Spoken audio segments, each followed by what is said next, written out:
কালকে হচ্ছে 12ই জানুয়ারি আর কালকে আমাদের ফ্যামিলি পিকনিক আছে, আমরা সবাই মিলে কালকে পিকনিক করব। সেই কারণে এখন আনাজপত্র সবকিছু যা যা কেনাকাটা করা হয়েছে সেগুলো সব ঠিকঠাক করে রাখা হচ্ছে। আর এখানে আমাদের টাগু সোনা বসে আছে, এখানে হচ্ছে মাইমা আছে, আর রান্নাবান্না অলরেডি শুরু হয়ে গেছে, আমার আসতে একটু লেট হয়েছে। এখানে ভাই এই যে বক্স এনে রেখেছে, আর এখানে অলরেডি মাছ ভাজা হচ্ছে, মশলা রাখা আছে, এখানে ফুলকপি আলুর মশলা কষানো চলছে, এই যে মাইমা রান্না করছে। এখানে রাধুনি রান্না করে সব টায়ার্ড হয়ে গেছে, টায়ার্ড হয়ে বসে আছে। দিদা দিদা সব খাওয়া দাওয়া করেছো তো? খাওয়া হয়ে গেছে দিদা?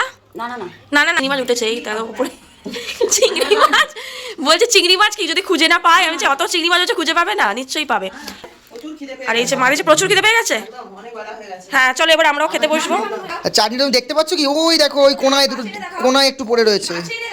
যে রান্না করেছে তার বর এখন এই পরিষ্কার করছে, দেখো কন্ট্যাক্ট দিয়ে দিয়েছে যে আমি রান্না করেছি আর তুমি পরিষ্কার করবে। নলেনগুড়ের রসগোল্লাটা পরে খাচ্ছি। হ্যাঁ নলেনগুড়ের রসগোল্লা আছে, ঠিক আছে খাও। পেটে মনে হয় আর জায়গা নেই। হ্যালো, তো আজকের ব্লগটা এখান থেকে শুরু করছি। কালকে হচ্ছে 12ই জানুয়ারি আর কালকে আমাদের ফ্যামিলি পিকনিক আছে, আমরা সবাই মিলে কালকে পিকনিক করব। সেই কারণে এখন আনাজপত্র সব কিছু যা যা কেনাকাটা করা হয়েছে সেগুলো সব ঠিকঠাক করে রাখা হচ্ছে। আর আজকে আগের দিন আর কি রাত্রিবেলা একটু আনাজ টানাজগুলো কেটে রাখা হচ্ছে যাতে সকালে তাড়াহুড়ো না হয় বা দেরি না হয়ে যায়, যতটা জোগাড় করে রাখা সম্ভব। তো সেটাই তোমাদের সাথে শেয়ার করবো, তারাও দেখাচ্ছি। জমজমাট এখানে আমাদের টাগু সোনা বসে আছে, এখানে হচ্ছে মাইমা আছে, সমস্ত আনাজ ফানাজ সব আনা হয়েছে, এই যে 2 ব্যাগ ভরা। এখানে এই যে বড় হাঁড়ি, এখানে প্রেসার কুকার, এখানে এই ধামসা কড়াই, গামলা, আর এই নিয়ে সব কিছু আনাজপত্র কাটা চলছে। এখানে মা আনাজপত্র কাটছে, এখানে ফুলকপি রাখা আছে।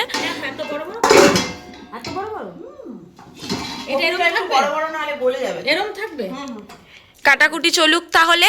আর কি কি আইটেম হচ্ছে কালকে বলবো, আজকে বলছি না। কি কি মেনু হবে কালকে দেখা যাবে। মাইমা এখন আনাজটা তাহলে কেটে নিক, চলে আসে। এখানে বেগুন রাখা আছে, আমরা কাজে তাহলে লেগে পড়ি, চলো। হ্যালো ফ্রেন্ডস, তো আমাদের তো পিকনিকের কালকে বললাম যে কালকে পিকনিক আছে, তো তার আগে এখন চা না কফির আড্ডা। আর এখানে হচ্ছে কেক চলে এসছে, মানে পিকনিকের আগের দিনের প্রিপারেশন চলছে সবাই মিলে। এখানে মাও আছে, এই যে আমি, আর সবাই মিলে আমরা এখন আড্ডা মারছি। তার সাথে সাথে এই যে কেকটা এখন কাটা হবে, তার সঙ্গে কফি। তো একদম আড্ডা জমে উঠেছে। হ্যাঁ সন্ধ্যের আড্ডা একদম জমে যাবে, জমজমাটি পিকনিকের সব প্রিপারেশন, তার সাথে হচ্ছে আড্ডা চলছে কফি আর কেক নিয়ে। চলো এবার কাটো কেকটা। হ্যাঁ এবার তারপর আমরা খাবো। হ্যালো, তো আমি এখন আমার বাড়িতে চলে এসেছি আর রান্নাবান্না অলরেডি শুরু হয়ে গেছে, আমার আসতে একটু লেট হয়েছে। এখানে ভাই এই যে বক্স এনে রেখেছে গান চালানোর জন্য, আর ওখানে রান্নাঘরে রান্নাবান্না চলছে, তারও তোমাদের সাথে শেয়ার করছি। ভাই এই বক্সটা নিয়ে রেখেছে, গান চালানো হবে বলে। অলরেডি নাকি গান চালিয়েও ছিল, কিন্তু ও তো এখন নেই, তাই বন্ধ আছে। আর এখানে মা কাজ করছে, এখানে আলুগুলো তো কেটে রাখা আছে, টমেটো মটরশুঁটি। আর এখানে অলরেডি মাছ ভাজা হচ্ছে, মশলা রাখা আছে, এখানে ফুলকপি আলুর মশলা কষানো চলছে, এই যে মাইমা রান্না করছে। আর এখানে আলু ফুলকপি ভাজা রাখা আছে, চিংড়ি মাছও ভেজে রাখা আছে, এখানে পাবদা মাছ। আর এদিকে আছে মাটনটা ধুয়ে রাখা, ম্যারিনেশন এখনো হয়নি, কিছুটা হয়ে গেছে। এই যে ম্যারিনেশন কমপ্লিট হয়ে গেছে মাটনের। কত কেজি মাটন আছে? 2 কেজি, 2 কেজি মাটন আছে। কিছুটা হয়ে গেছে ম্যারিনেশন করা, কিছুটা বাকি আছে বললো। তখন রান্নাবান্নার কাজ চলুক। আর এখানে হচ্ছে এই যে আমাদের টাইগু বসে আছে, রোদ পোহাচ্ছে। টাইগু হাই করে দাও। আর ওপরে আছে চুন্নু মুন্নু। তো চলো তাহলে বাদবাকি আর পরে কি কি হচ্ছে সব কিছু তোমাদের সাথে শেয়ার করব। এখন সব রান্নাবান্না কমপ্লিট হয়ে গেছে, এখানে সব পরপর রাখা আছে। মাংসটা শুধু নিচে আছে, ওপরের বারান্দায় তোলা হয়নি। এখানে রাঁধুনি রান্না করে সব টায়ার্ড হয়ে গেছে, টায়ার্ড হয়ে বসে আছে। এদিকে দিদাও বসে আছে, আর ভেতরে ভাই আছে। তো কি কি রান্না হয়েছে একবার তোমাদের সাথে শেয়ার করি। এখানে আছে হচ্ছে স্যালাড, শসা, আর হচ্ছে পেঁয়াজ। এখানে আছে গন্ধরাজ লেবু, এরকম লম্বা লম্বা করে কাটা, হেভি লাগে খেতে। আর এখানে আছে দেরাদুন চালের ভাত, একদম লম্বা লম্বা, গরম, ঢাকা দিয়ে দিই নাহলে ঠান্ডা হয়ে যাবে। এদিকে আছে হচ্ছে লম্বা লম্বা বেগুন ভাজা, লম্বা লম্বা বেগুন ভাজা বোটা সমেত। এখানে আছে হচ্ছে আলু ভাজা, আছে হচ্ছে ভেজ ডাল সব রকম সবজি দিয়ে, আছে চিংড়ি মাছ দিয়ে এই যে আলু ফুলকপির তরকারিটা। এখানে আছে ওই পাবদা আর কাতলা মাছের কালিয়া। এখানে আছে হচ্ছে খেজুর, আমসত্ত্ব, টমেটোর চাটনি। এখানে আছে হচ্ছে পাঁপড় ভাজা, দাও ঢাকনাটা দাও লাগিয়ে দিই, নাহলে আবার ঠান্ডা হয়ে যাবে, নিয়ে যাবে। পাঁপড় ভাজা, আর এখানে হচ্ছে মাটন। এখনও মানে প্রেশার কুকারের ঢাকনা খোলা হয়নি, ধোঁয়া বেরোচ্ছে, তো খুললে তারপরে কালারটা কেমন হয়েছে দেখাবো তোমাদের সাথে। তো এরপর আমরা সবাই মিলে লাঞ্চে বসবো। না দিদা, দিদা সব খাওয়া দাওয়া করেছো তো? খাওয়া হয়ে গেছে দিদা? না না না না না না, খাবে না? না। আচ্ছা, দিদার খাওয়া হয়ে গেছে। যাই হোক, ভুলে যায় তখন সব কিছু। আর এই যে দেখো নেল পালিশ পরিয়ে দিয়েছে দিদাকে। দিদা হাতটা দেখাও, সুন্দর লাগছে দিদা? হ্যাঁ ভাল লাগছে? হ্যাঁ এই দেখো দিদাকে নেল পালিশ পরিয়ে দিয়েছি। দিদা আসলে সাজগোজ করতে খুব ভালোবাসে, আগে খুব ভালোবাসতো, ফিটফাট থাকতো। এখন একটু দিদার শরীর খারাপ, সব ভুলে যায়, সেই কারণে অতটা মনে থাকে না। তাও নখ কেটে নেল পালিশ পরিয়ে দিয়েছে। এই যেখানে রাঁধুনি বসে আছে মাইমা, খুব সুন্দর রান্না করে, সব আজকে নিজের হাতেই রান্না করেছে। আর এখানে আমাদের বাড়ির পোষ্য চুন্নুমুন্নু বসে আছে, আর টাইগার হচ্ছে পাশের ঘরে ঘুমোচ্ছে। তো চলো তাহলে এবার লাঞ্চ পর্বে যাওয়া যাক। পিকনিকের খাওয়া দাওয়া শুরু হয়ে গেছে অলরেডি। এখন এদিকে মা আর বাবা খেতে বসেছে, আর মাইমা পরিবেশন করে দিচ্ছে। এখানে হচ্ছে ভাজা ডাল দিয়ে খাচ্ছে এখন ওরা। আর এখন মাছ পড়লো পাতে, আর তরকারি আলু ফুলকপি দিয়ে তরকারি, চিংড়ি মাছ দিয়ে যেটা হয়েছে সেই তরকারি আছে। এই তো চিংড়ি মাছ উঠেছে, এই তার উপরে চিংড়ি মাছ। বলছে চিংড়ি মাছ কি যদি খুঁজে না পায়? আমি বলছি অত চিংড়ি মাছ হচ্ছে, খুঁজে পাবে না? নিশ্চয়ই পাবে। পেছন দিয়ে চুন্নু মুন্নু হেঁটে যাচ্ছে। নাও চলো চুন্নুমুন্নু, এদিকে চলে আসো বাবা। এখন এখানে এই যে লাল লাল মাটন, ঝাল ঝাল মাটন যেটা হয়েছে, যেটা তখন বললাম প্রেশার কুকার থেকে বার করব তারপরে দেখাবো, এখন মাইমা ভাগ করে দিচ্ছে বাবাকে। এই যে, আর এখানে আমার বর্মশাই চলে এসছে অলরেডি খাওয়া দাওয়া করতে। আর এখানে মা বাবা খাচ্ছে, এখানে ভাই দাঁড়িয়ে আছে, ওদিকে মামা আসছে মিষ্টি নিয়ে। মা চলে এসছে সবার শেষে। অ্যাকচুয়ালি ব্যবসায়ী মানুষ হলে যা হয়, একটু দেরি তো হবেই। এই যে মিষ্টি এনেছে, কি মিষ্টি এনেছো দেখাও। রসগোল্লা এনেছে, এই যে নলেন গুড়ের রসগোল্লা। শশা যা আছে হয়ে যাবে, আর কাটার দরকার নেই। এবার শেষ পাতে পড়ে গেছে চাটনি পাঁপড়, এবার মিষ্টি পড়বে। খাওয়া দাওয়া চলছে, এবার আমরা খেতে বসবো।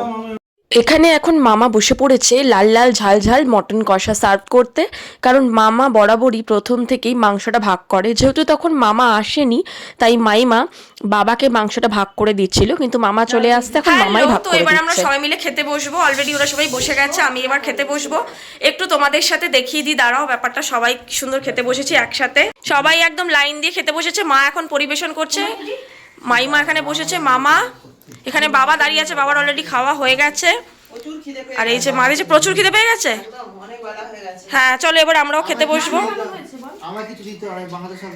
আচ্ছা ঠিক আছে, চলো খেতে বসো সবাই। এই যে কি খবর? খাওয়া হয়ে গেছে, রান্না দারুণ হয়েছে। দারুণ হয়েছে। এখন শেষ পাতে চাটনি আর পাঁপড় চলছে, খাচ্ছি। চাটনিটা হচ্ছে মা রান্না করেছে, ভালো করেছে। আর চাটনি খাচ্ছি বলে চাটনিটা উঠে গেছে, পেটে ঢুকে গেছে তখন। কিছুটা হয়ে গেছে খাওয়া, কিছুটা চলছে, পাঁপড় খাচ্ছে। আর এখানে মাটন পুরো পাকা। আর চাটনিটা তুমি দেখতে পাচ্ছ কি? ওই দেখো ওই কোনায় দুটো, কোনায় একটু পড়ে রয়েছে। আমি ভিডিও বড় করে দেখাচ্ছি, ওই দেখো কোনায় দেখা যাচ্ছে চাটনিটা, এক কোনা চাটনি। হ্যাঁ, আর যে রান্না করেছে তার বর এখন এই পরিষ্কার করছে, দেখো কন্ট্যাক্ট দিয়ে দিয়েছে যে আমি রান্না করেছি আর তুমি পরিষ্কার করবে। নলেনগুড়ের রসগোল্লাটা পরে খাচ্ছি। হ্যাঁ নলেনগুড়ের রসগোল্লা আছে, ঠিক আছে খাও। পেটে মনে হয় আর জায়গা নেই। পরে খাচ্ছি। পরে খাচ্ছো? ঠিক আছে, সব রান্না ফার্স্ট ক্লাস। ফার্স্ট ক্লাস, ঠিক আছে চলো। ঠিক সন্ধে টাইমটাতে আমরা বাড়ির সকলে মিলে বসে পড়েছিলাম আড্ডা দিতে দিতে নলেন গুড়ের মিষ্টি খেতে, মানে রসগোল্লা খেতে। বাঙালিদের শেষ পাতে মিষ্টি থাকবে না তা কখনো হয় নাকি, তাও আবার পিকনিকে। দেখো এখানে কিন্তু আমরা সকলে মিলে দারুণ একদম জমিয়ে আড্ডা মারছি, তার সঙ্গে খাচ্ছি নলেন গুড়ের রসগোল্লা, যেটা হচ্ছে শীতকালীন আমার কিন্তু ভীষণ প্রিয়। দেখো এখানে সবাই আছে, সবাই মিলে দারুণ জমিয়ে মজা করছি। আমাদের এখানে মানে বড়নগরের আলমবাজারে যারা যারা থাকো তারা প্রত্যেকেই বড়নগরের আলমবাজার মঠ সম্পর্কে সবাই জানো। বেলুর মঠের তত্ত্বাবধানে এখন আলমবাজার মঠটিকে নতুন করে সুন্দর করে সাজানো গোছানো হয়েছে। আর সেদিন ছিল 12ই জানুয়ারি, মানে স্বামীজির মানে স্বামী বিবেকানন্দের 164তম জন্মজয়ন্তী। এত সুন্দর একটি দিনে আমরা আলমবাজার মঠে গিয়ে এত সুন্দর নাম গান শুনছিলাম, ভীষণ ভালো লাগছিল। তো দেখো তোমাদের সাথে আলমবাজার মঠের ভেতরের যেইটুকুনি জায়গা তুলে ধরতে পেরেছি সেইটুকুনি তোমাদের সামনে তুলে ধরেছি। ভীষণ সুন্দর করে সাজানো হয়েছিল ফুল দিয়ে। স্বামীজির যে বিগ্রহ বা মূর্তিটি ছিল সেটাও ভীষণ সুন্দর করে সাজানো গোছানো হয়েছে। আর এই যে শিবজ্ঞানে জীব সেবা, মানে স্বামীজির প্রত্যেকটা বাণীকে নিয়ে, রামকৃষ্ণদেবের প্রত্যেকটি বাণীকে নিয়ে এত সুন্দর করে সাজানো গোছানো ছিল। আর বাইরের এত সুন্দর করে লাইট দিয়ে ফুল দিয়ে খুবই ভালো লাগছিল দেখতে সাজানোটা। সব মিলিয়ে এত মানুষের সমাহার সেদিন হয়েছিল আলমবাজার মঠে, দেখার মতো। আমার তো মন কেড়ে নিয়েছে, এত সুন্দর শান্তিময় একটি পরিবেশ।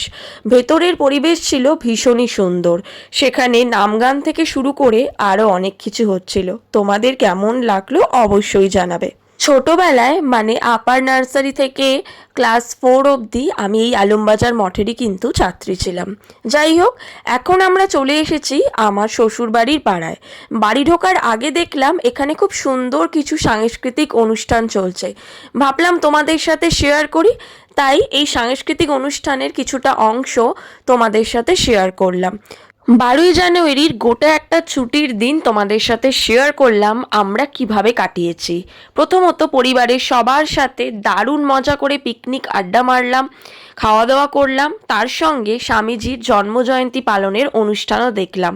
তারপরে ঠিক বাড়ি ফেরার পথে দেখলাম আমাদেরই শ্বশুরবাড়ির পাড়ায় সাংস্কৃতিক অনুষ্ঠানের কিছুটা মুহূর্ত, সেটাও তোমাদের সাথে শেয়ার করলাম। সব মিলিয়ে তোমাদের কেমন লাগলো আজকের এই গোটা একটা দিনের ভিডিও অবশ্যই জানাবে। কিন্তু খুব তাড়াতাড়ি আরও একটা নতুন বড় ভিডিও নিয়ে আমরা হাজির হব। টাটা।